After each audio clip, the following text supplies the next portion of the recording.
Hey guys, how are you? Hope you're all doing very well in whatever time of day it may be in your part of the world.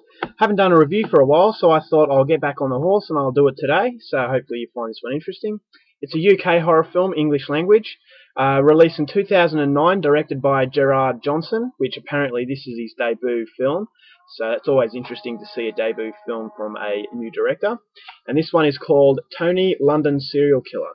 And the story to this one is as follows.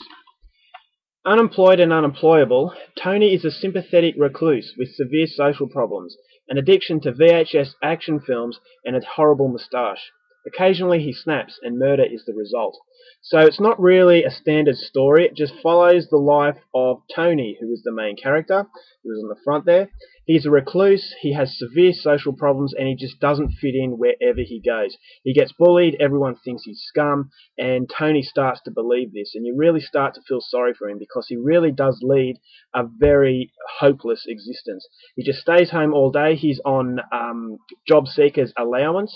He's been on this allowance for 20 years, so it really does show that he doesn't have any motivation, and he really does, he doesn't have any people skills. So he stays home and he watches VHS action films, which is his passion. He's a little bit too passionate towards them.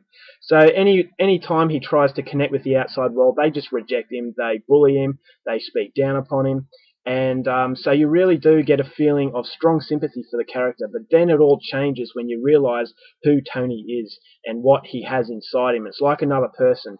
He snaps and he becomes a serial killer, and he starts to select his prey, and he coldly, very, very coldly, dispatches his victims.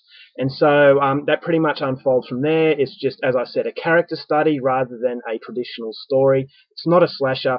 It's just a very psychological film into the mind of a very deranged individual. So that's as far as I'm going to go with the rundown. If you want to know more, please go out there, seek this one out, and see it for yourself. Now my thoughts on this movie. I'm a really big fan of psychological horror films, so I had high expectations for this one, and those expectations were met. I've never seen Henry, Portrait of a Serial Killer, but I've been told that Tony took inspiration from that film. So I can't make the comparison yet. I will end up watching Henry one day, but until that day I settled for this one, and I was actually really impressed with what I got.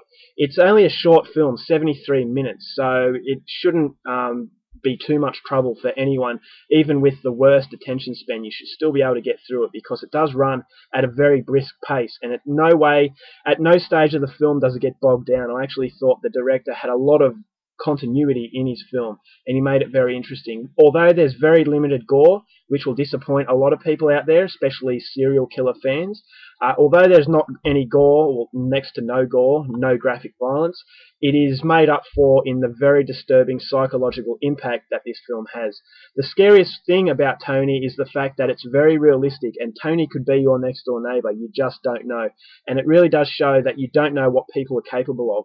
Tony got away with this for so long because people just didn't notice him. They just saw him as an invisible person and just rejected him, and he's just being kept on the outside. He has no idea how to connect with the outside world, therefore he goes on this very dark journey, and that's a very, very real portrayal of modern society and how cold society can be with people who need help.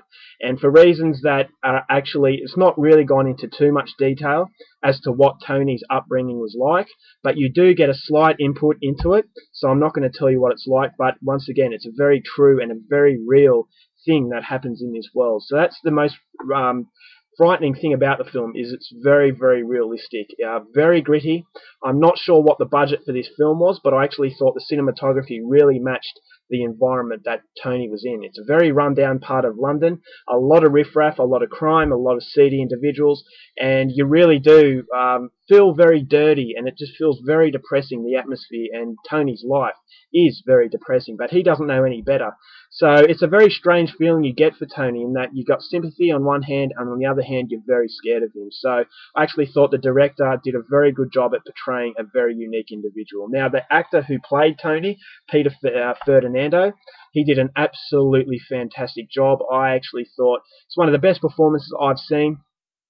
He just, as I said, portrayed a very menacing character, but at the same time a very pathetic individual. And you start to feel sorry for him, but on the other hand, as I said, your mood goes from sympathy to fear because this guy really is troubled.